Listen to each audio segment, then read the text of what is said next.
like a Hellcat.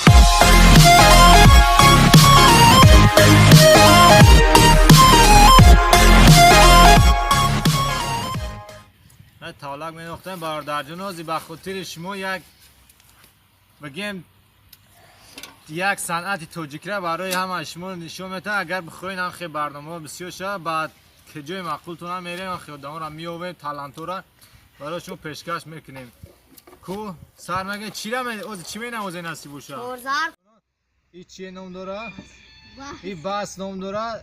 ایش تبلک اینش کارنای.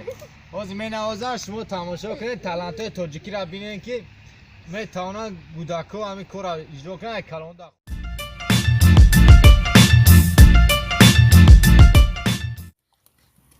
سلام علیکم برگه برداره دور نزدیک کسایی را تماشا میکنه کانال دنیا بومو. ما امروز تصمیم گرفتیم با نوعی واسه دیگه شوبیکه بیایم برادرایی که تماشاشون کرده بودین.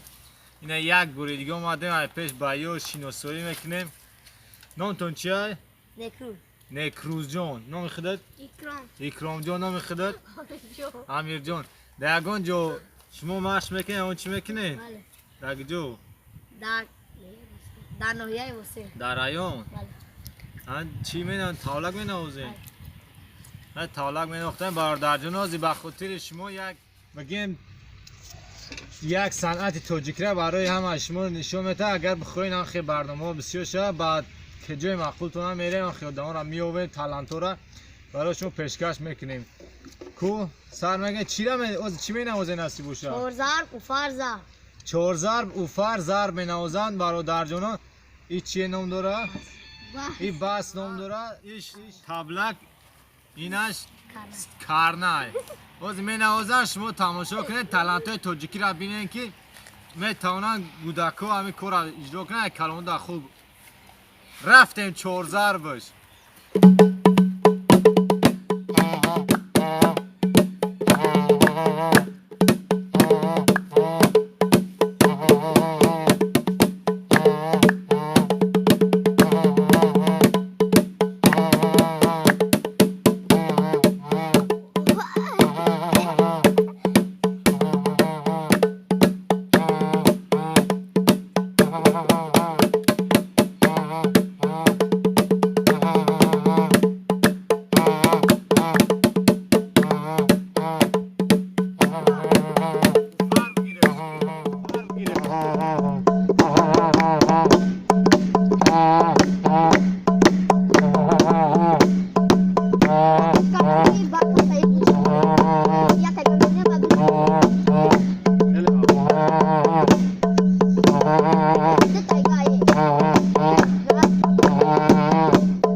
زنده باش.